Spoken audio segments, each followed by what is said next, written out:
When we hear that music, we can only mean one thing. It's our friends from the city of Taylor are here with us. And Mr.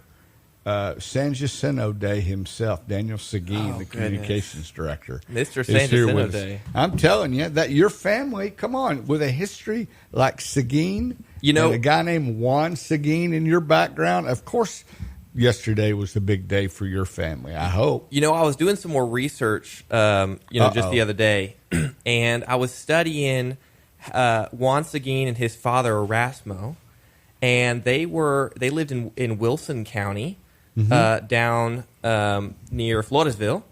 And what was interesting is that on a bunch of historic maps, you can see there's a little dot, dots for every city, but there's a dot specifically for Seguin's house. It says it on there. Of course it should. And what was crazy about it is I learned that during the you planning, owe property taxes on it. right? During the planning for the independence from Mexico, independence from Spain first, and then independence from Mexico, it was an important spot. People would stop there on their travels between San Antone and Goliad, and they would actually meet and discuss war plans and strategies. Well, pretty first wild. of all, it should still be required teaching. Young Mr. White in the room, do they teach Texas history over where you're going to school? Not yet. Not yet? Well, you better learn, because this man right here is famous. He's got a famous last name and a famous family. Welcome, my friend Daniel Seguin. Thank you. I brought a lovely guest here. Not a lovely guest. Oh, he's got a face for radio, man. It's lovely. Lovely. That is so not true. Ben White is one of our dear friends. You don't throw him under the bus like that. Here, I'm going to throw you under the bus. Oh, boy. Here's what happens on social media when you throw out a question. and Daniel, who has courage, much like Dan Rather, what questions would you like us to see answered on our Tuesday morning radio show? And, of course, the first one is, why can't we hear the Taylor radio station on the Taylor radio? Which always makes me happy to hear that. And I remind people that the FCC does not move in lightning speed, unlike this program, which we move along. Our app works great. We've had 62,000 downloads now. And I think it's because of Daniel Seguin. It's definitely. And his famous last name. But so there are ways to hear us online, on our app, on our website. And I'm certainly working as fast as we possibly can to upgrade, get a little better signal. Well, I figured out, Steve, if I hold my radio just right at my house on the northwest side of town and I grip the top of the antenna, really? And I hold it above my head but kind of away from any lights and other electronics, I can get it without any static. Okay, well, that's some comedy right there, Daniel. And this will be Daniel's last show here. It'll be now converted to the Ben White Taylor Economic Development Program. Hey, and Ben, welcome. Thank you. You've been a busy man. You were at the Chamber Luncheon for the Taylor 5-Star Chamber. I heard they're yesterday. 5-star. They are. I've heard that too. I hear it every single time we talk on the radio. But getting back to you, Daniel. I thought we had moved on from that, Steve. Oh, no, because I started with me as a self-deprecating comment to make you feel better. Oh, sure. But here's your turn. Oh, boy. Why are there no arms at railroad crossings in Taylor? Though Round Rock, Elgin, Hutto all have them. Lots of train activity here. Kind of a good question. I'm going to leave that one because let me get to something. When are y'all going to repipe everybody's homes? Why are the roads not level? Obviously, they don't understand the term crowning of a road to keep the water from puddling. Runs off to the side. We can forgive him for that piece. Yeah, it's all right. So anyway, I'd say one thing about Daniel. He's got brass ones because you just don't throw that out on the social media where everybody is a cowboy computer. What do we call it? Keyboard cowboy? Keyboard cowboy. I like that. Keyboard cowboy like that. there on social media so you can hide behind whatever. You know, it's interesting. I did this in a similar question in my last community, except it was intended just to answer via social media. So you can imagine how that went. Oh, yeah. But I did the question, and my boss walks into the room, and he's like, "That was brave." And I will kid you not, spent 10 hours responding to comments. And look, when we bought the radio station, I had the same thing happen over in Rockdale, where people were just throwing me under the bus. A big, rich, out of town guy buying Charlie's radio station, steals it away from us. Charlie should have just shut it down and walked away and just left it kind of there. What kind of morons? Listen, it blows my mind sometimes. Look, we've only made this station bigger and better, and with so many more voices you hear on the radio, locally programmed and all that stuff. And I don't really want to talk about us today. I want to announce that Ben White is here to tell us, and it's already been announced, though, Samsung is making chips in 2026. That's straight from Samsung's mouth. That's their target. That's their target date. That's the target date. So for all you people that are thinking, whatever, there you heard it. They're coming. Yeah. That building is not just going to turn into a skating rink. It will not be a Spirit Halloween. No, it will not. Yes. And thanks to partly because of Ben's hard work on that. All right. Well, look, you brought a guest in. We got Ben's son over here. They were our second guests on Hometown Highlights when we started the show. That's what I had heard. It's great to have Ben back. Yes. Well, and what I wanted to do is, a lot of folks don't fully understand how the incentives process works, how economic development works, why we have economic development in the first place, right? Even for myself, when I first learned about it, I thought, businesses choose where they want to move, where they want to build. What does it matter, what a city does? And so I've learned a lot over the years, as well as from Ben as well. And so wanted to bring him on and really just learn about what is Taylor's approach and strategy to economic development. What's our mission?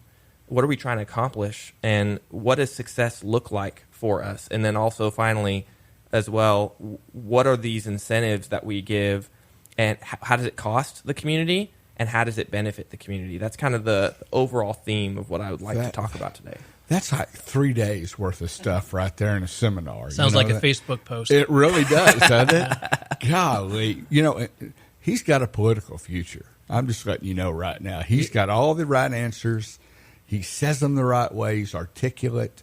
He's skinny, which makes both of us, torques both of us off. You know why it'll never work, Steve? Because I'm willing to say when I'm wrong.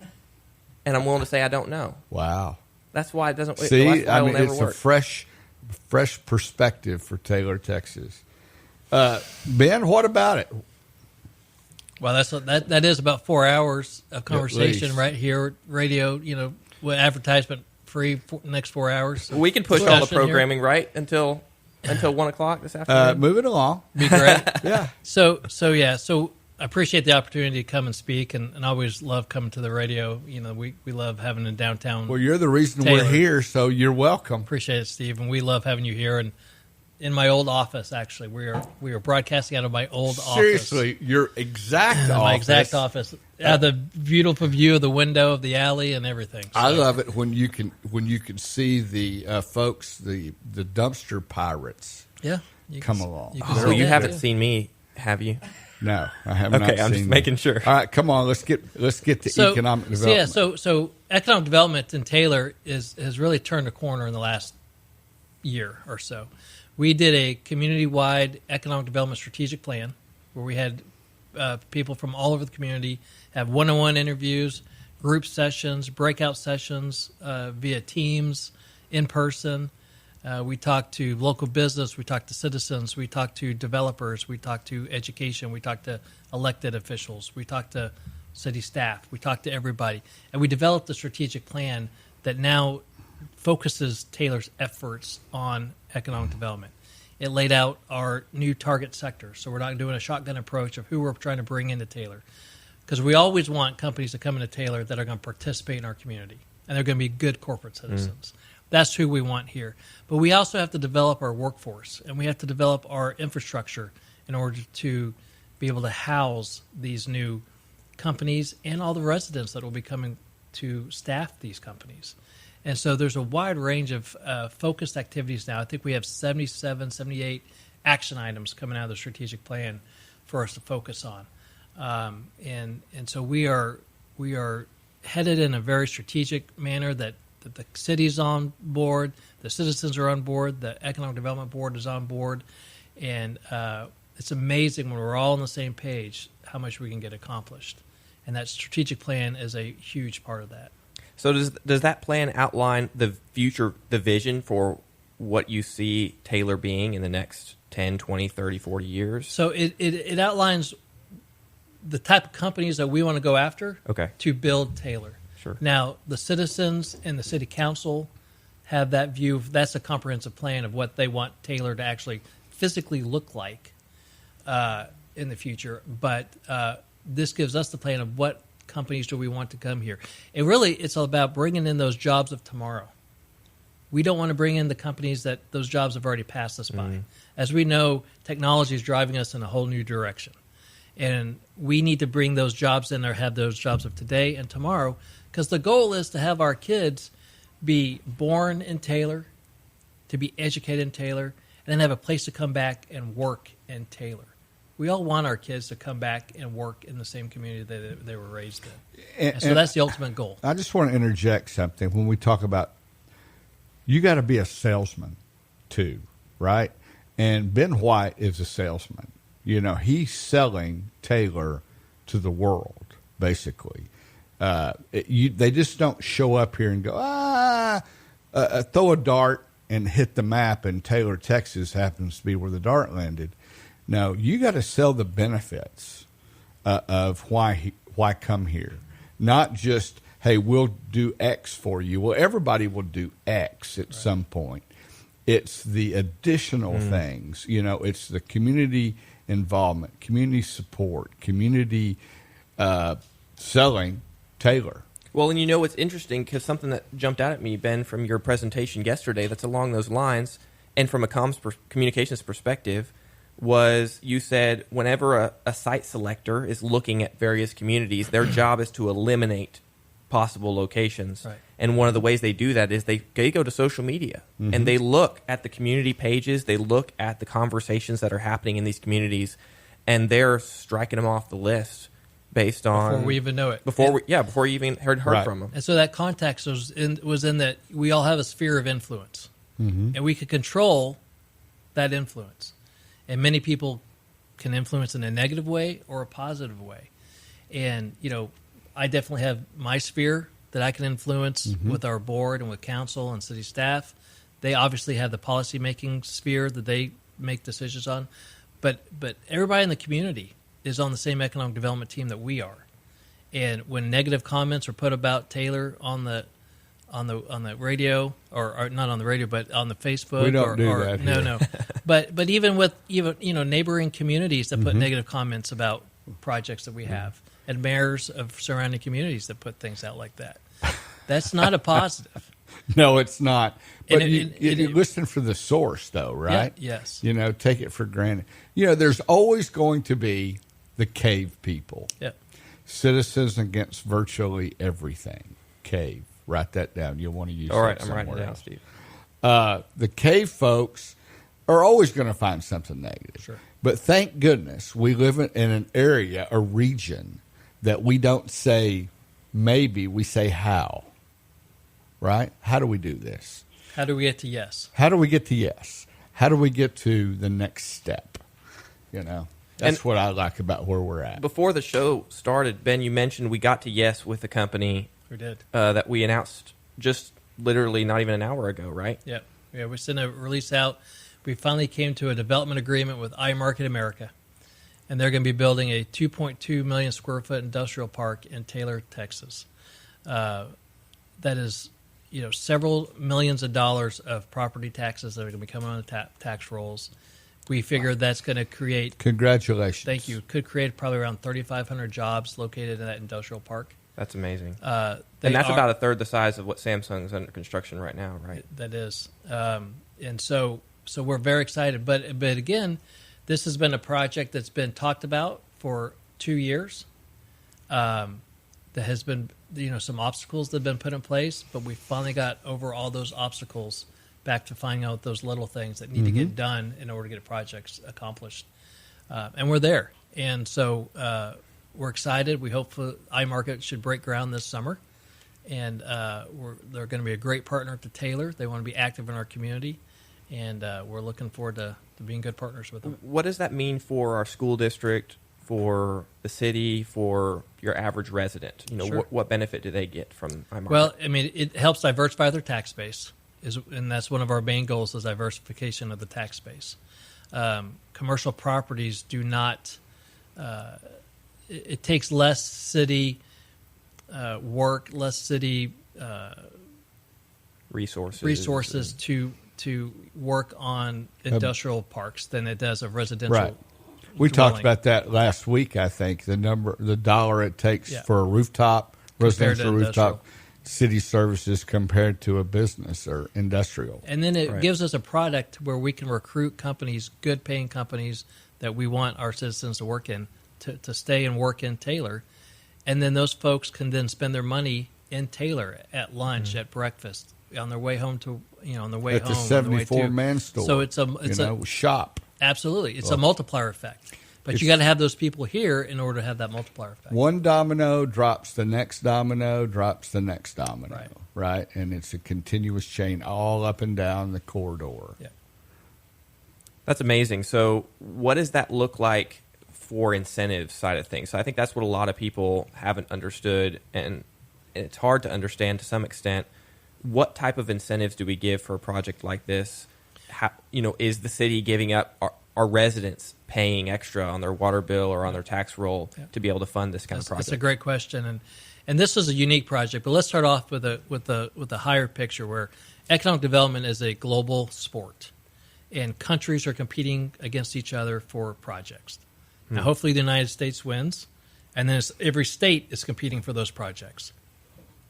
Hopefully, Texas wins. Then everybody in Texas is competing for that project. And then hopefully the Austin region wins. And hopefully, all the communities in the Austin region are competing.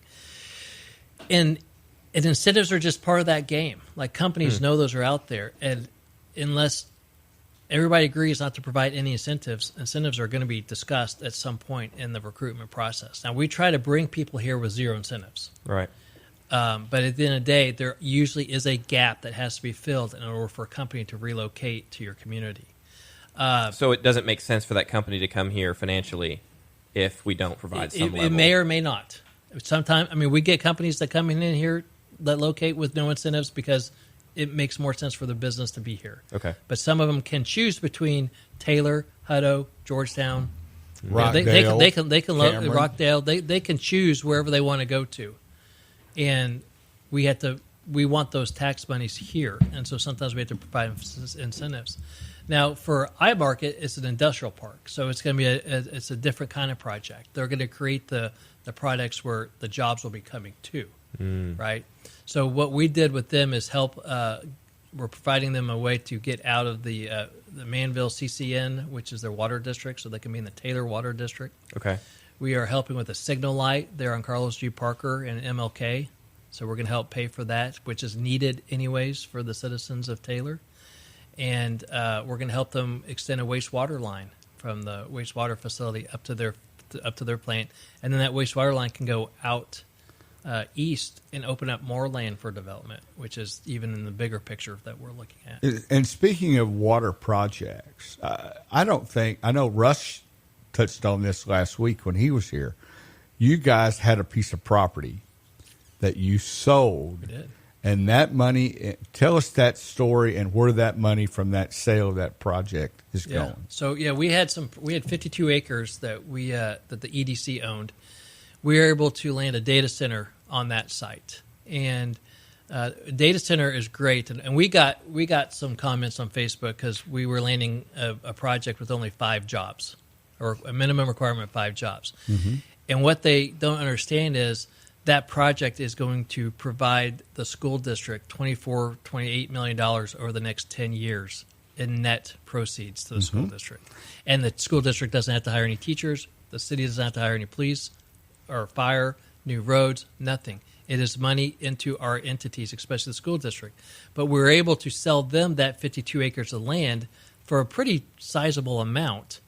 And we are going to put that money back into new wastewater lines extended out 79, hopefully a new water line to help serve the east side, new water and wastewater studies to help grow this community in a very responsible manner. So if you didn't understand let me make it simple, is it's not going to show up on your water bill what Ben is doing. It's paid for before it ever starts. Hopefully we help lower property taxes. And we help just lower. In case people got confused, all that money from the sale of that 52 acres is going to the water department to expand services and explore what the future services need to look like. You can think of the EDC. What we do is investment. We are investing, and in this case, we're investing in the ground. And there will be a rate of return on that investment. Sure there will. There will be new construction being built. There will be new jobs being created. There will be new housings being built. There will be new retail opportunities. There will be new restaurants. There's all these opportunities that will be built out of our investment that we're putting in the ground to help grow the city. And one thing I actually asked in a meeting this morning from our public works staff and engineers is, if you look at we talked about our water bills a few weeks ago, but if you look at how much we're planning to invest in the community and our infrastructure, it's the EDC, and they're driving to invest in infrastructure that opens up new spaces for development. And the funds that regular average folks are paying on their water bill is primarily focused on improving what already exists. So we're working in tandem to both expand that tax base to help increase commercial and industrial tax revenue so that we can decrease residential rates while simultaneously working to improve infrastructure for the average resident. See, and that's the partnership. Yep. That's public, private, and economic development driven. Hey, there was a bill in the legislature that was going around because Ben works in a world of we got to keep this to ourselves. We don't want to share the details because people have been known to steal a project. And what's the latest on that bill that makes trying to give everybody an unfair advantage with knowing what everybody else is doing? Yeah, and I think there's a misunderstanding sometimes of why things stay confidential. So when a business is looking to relocate somewhere, they a lot of times have a project name associated with that move. Project Radio. Yeah, project. Yeah, a real original. Whoever thought of that was a genius. He was. But there's always a project name because a lot of times if you're dealing with a company that has 200, 300, 400 employees, that affects 200, 300, 400 families. Right. Some of them are not going to make that move. Some of them will have to make a move. But it's a way to protect the employees of that corporation. A lot of times these corporations are publicly traded, so you have that component with it, with the SEC. So there's a reason why things stay confidential. Also, when they're looking at different land sites, the land values can go up once people hear what's going on in that area. And so there's a lot of reasons why there are confidentiality to that. The bills that they're looking to be put in really open up the door and make everything much more wide open, which I think we're all in for transparency. We try to be as transparent as we can. The way we report our activities are as transparent as we can. But this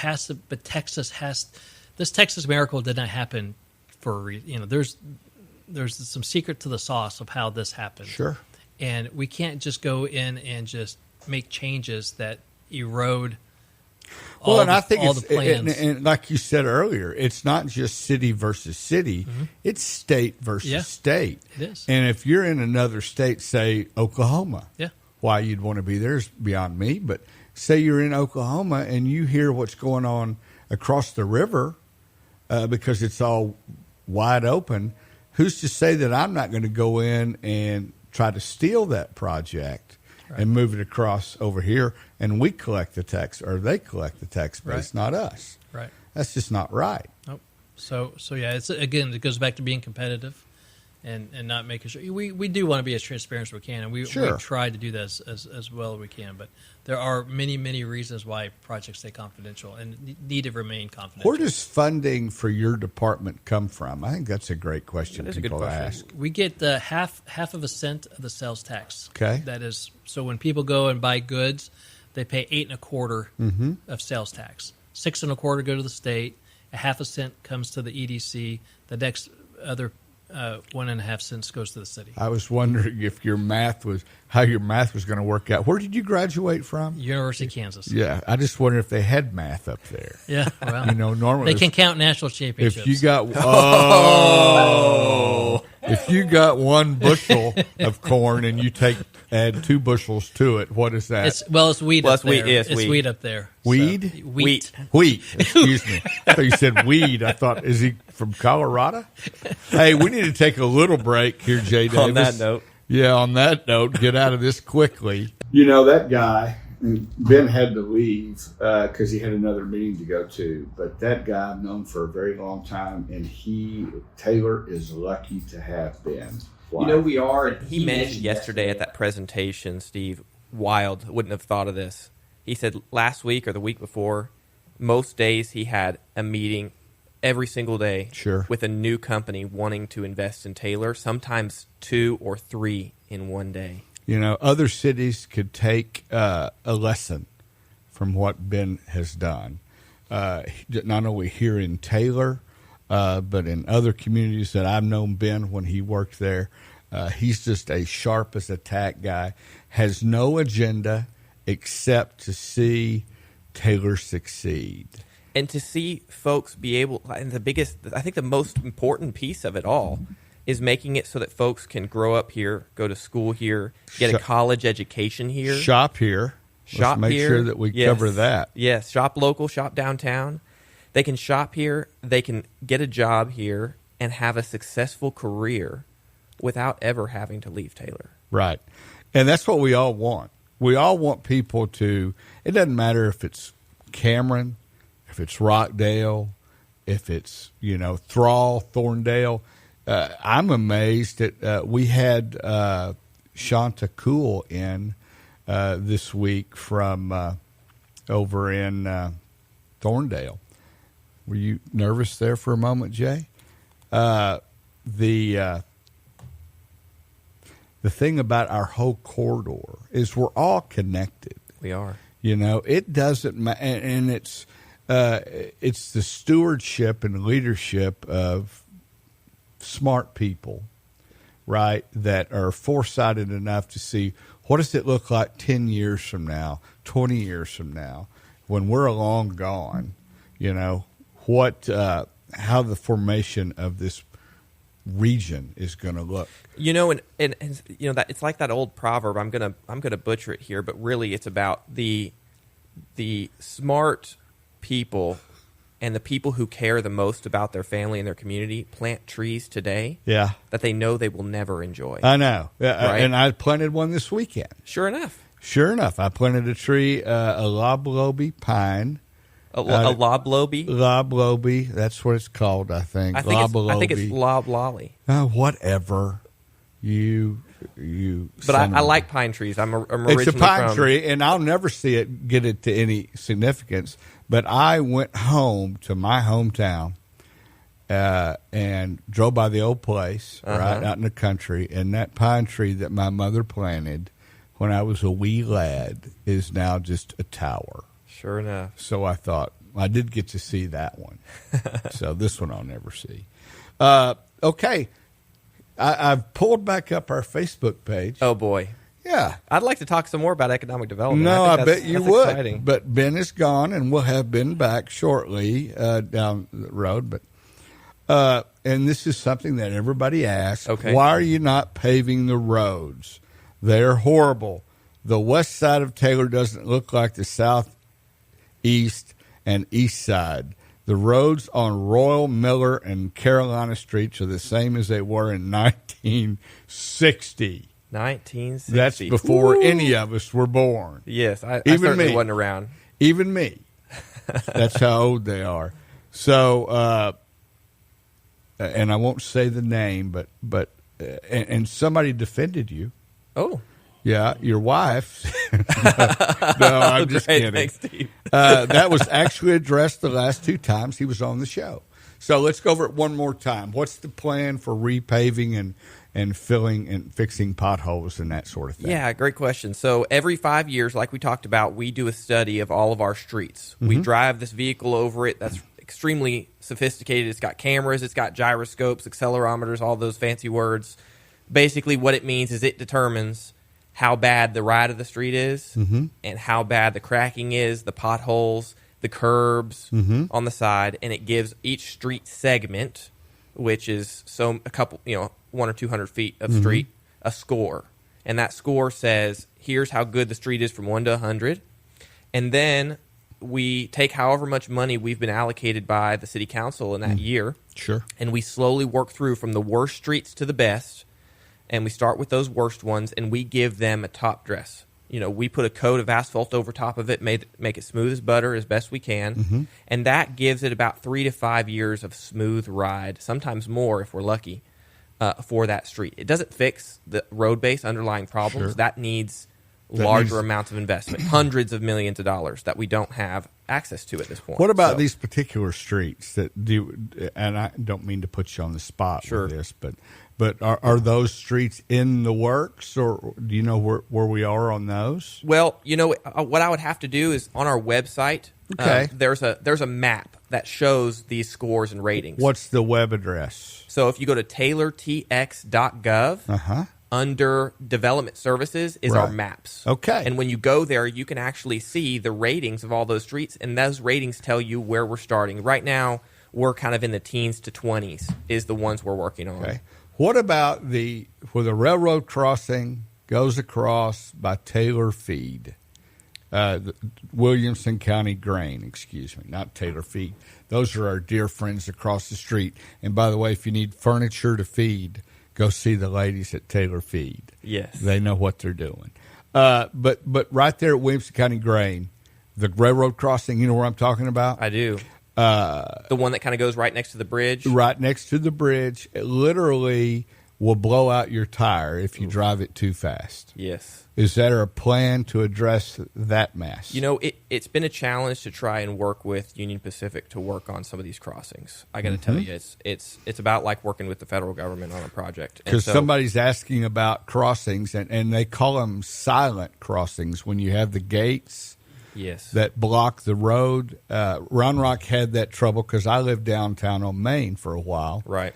And they would come by, they're required by the federal government to blow the train whistle if they don't have those protected crossings. Yes, and we actually did some research and talked to Union Pacific a few years ago. This was before my time, but I heard about it, and the cost was in the hundreds of thousands of dollars to upgrade those systems, possibly into the $1 million to upgrade those crossings so that they wouldn't have to blow their horn coming through Taylor. Right. And so based on kind of wants versus needs, right? The assessment of needs across Taylor, while it'd be nice to not have the train horn blow through Taylor, it's really not the most important need right now. And so that's why the council decided not to focus on upgrading those crossings at this point in time to try and prevent them from blowing the horn. Good answer, because that kind of covers 2 questions at once. Hope that helps. We are working right now to upgrade the crossing at Martin Luther King in tandem with TxDOT. So Martin Luther King is a TxDOT state highway. Right. But we are building a shared use path,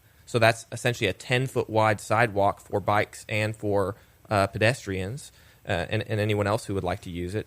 That's going to cross over the railroad tracks as well. So TxDOT's upgrading the main stretch of street, and we're funding to upgrade and add planking for the sidewalk itself. We talked about this last week, I'm pretty sure, about the removal of the bike lanes in that neighborhood. You want to give us an update on that? Well, there was some conversation on social media. I'm glad you brought it up about Austin. There was some news that came out about Austin also removing some bike lanes. And I think some of the controversy was over Austin's spending $80,000 to remove some of theirs, and we're spending over $200,000 to remove some of ours. And so, people were wondering, why is it so much more expensive for us versus them? And we're actually still working to understand exactly what Austin is doing, how long of a bike lane they're removing, and what what method they're using, but here's why it's costing us what it's costing. There were a few different ways we could remove those bike lanes. One is just to paint over the existing stripes with black. Yeah, and just wiping out that way. And just hide it out, hide, basically like white out, but black for the street. The problem with that is, especially during rainstorms and at night, you can see all the old stripes. So it can be really confusing and potentially dangerous for folks driving at night or in the rain.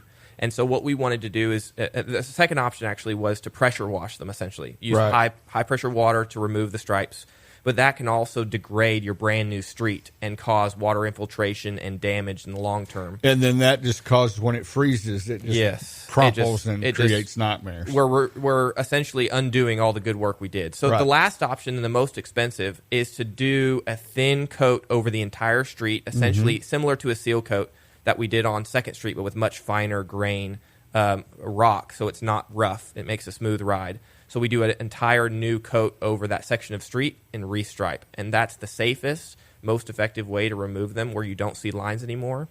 And so that's the method that council has elected to go forward with, and why it's a little bit more expensive than maybe what Austin's doing, but it's the right way to remove the striping. To maintain the road integrity. You're exactly right. Maintain the integrity and safety of traffic. Because, we talked about this last time. The most expensive part of building a road is not building the road. It's the maintenance of the road once it's built. It is. Because it never goes away. Right. And the maintenance you look out here at 130, the toll road, and when they first built that, and they built that out of concrete for the most part. And they're having to go back and redo spots of 130 already. And that's just a major expense. It is a huge expense. It never stops. And that's what's scary about building new roads and growing and taking in new roads, is you have to realize that as we're doing that, we need to match that with new development to help fund offset those costs and actually be able to pay for remodeling those streets in the future. I've heard throughout the candidate forums and all of that we've had and by the way, I saw you there at the candidate forum last week. A lot of people talk about developers like they're evil people, which is not the case. They're just trying to do what is best for future growth, right? And how do we regulate developers to make sure that we get the right kind of development? Well, Steve, we talked about that a little bit last week, but we can recap to some degree. When these developers come in, you can imagine it like you and me. There are folks trying to make a living, trying to make money for their family, be prosperous, be successful, right? They also have investors, folks who have put up some funds for them to be able to do these projects, potentially banks as well. They have to meet certain requirements, returns on investment. So they have all of these requirements in their mind when they're coming to the table to looking to build a new project, right? The cost of the land and the cost of construction and materials and how long is it going to take. That length of time that it's going to take is a really important factor when it comes to working with the city to make sure that development works for us. And so really the main takeaway that we need to realize is our development services department, their main goal is to ensure that new developments coming into the city don't look like Everytown America, right? We don't want Taylor to look like Hutto, to look like Round Rock and Georgetown. We want Taylor to be unique and to keep looking like Taylor and like a small country town that was built up over the last 150 years. And so they're looking at, does this development fit in with Taylor as a whole? Sure.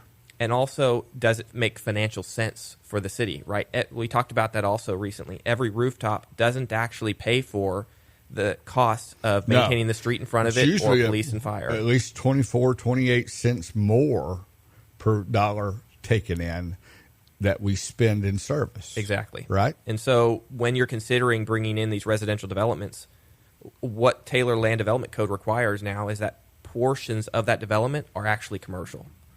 So that you end up with two situations. One, walkability of the neighborhood, so folks can walk down the street, get a cup of coffee, or sit down for a restaurant or some activities, have a small business up the street.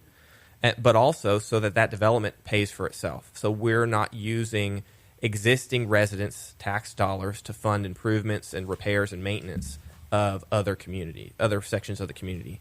And so really it's a partnership with these developers because the growth should help offset the cost of property taxes and water rates throughout the rest of the community. Right. but we have to make sure we're doing our due diligence in that process to get the right development for Taylor, and where that developer can still make money, because that's important. We want to make sure they can still be profitable coming to Taylor and investing in the community. And one thing we need to, and we ought to get Parks and Rec to come on with you soon. I want to talk about quality of life issues, parks, programming. Summer's coming up. Kids are going to be out of school. The city of Taylor always has done a great job with summer activities for kids. We need to get Parks and Rec in here and talk about all the summertime stuff that we have going on. I'm glad you mentioned that, because I asked Tyler Bybee, our amazing Parks and Recreation Director, he's hiding, if he would come on the show, and he is excited to. He can't next week, unfortunately. His schedule won't let him, but we're going to try to get him in 2 weeks. Why is it that Parks and Rec directors are always busy? Always busy. Always busy. Always, it's like they've got things to do. I'd love to be able to come on last week. If you'd have just called me last week, I could have made it. But it's like going with a fishing guide. A fishing guide will tell you, if you were just here last weekend, we were slaying them. We have a lot of great things I have lined up for the near future. We got parks coming up on the show. We're looking to bring the mayor onto the show sometime soon. Mayor sent me a note yesterday. Oh, good. Saying, when could I come on board? And I told him we'd love to have him. It doesn't matter. We'll make our schedule work around his. Yes. Well, that's fantastic. I know the city manager also wants to come on board soon as well. Let's set up a regular time, monthly. We need to do probably twice a month.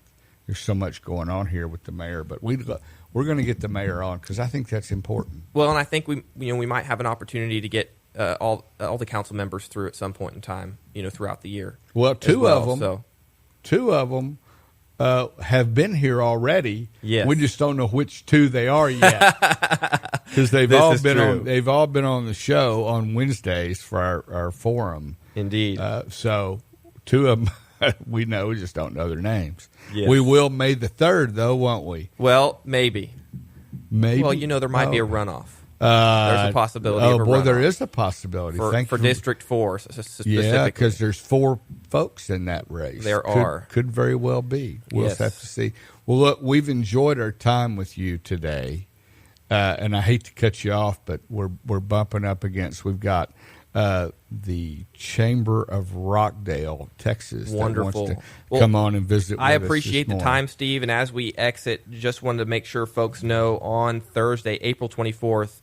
8:30 in the morning at Haciendo Coffee. We're having coffee with a cop. Right, and we talked about that this week, and wonderful. We look forward to being there. That's coming up this week. It's this week. That allegedly is the first new construction in downtown Taylor since the 80s, I was told. Wow. So we need to come look at the new growth downtown Taylor. But look, we've been talking with Daniel Seguin, the communications director for the city of Taylor, on our regular Tuesday visit. So, buddy, and we call this show Taylor Roundup, and it's because we're rounding up people to talk to us.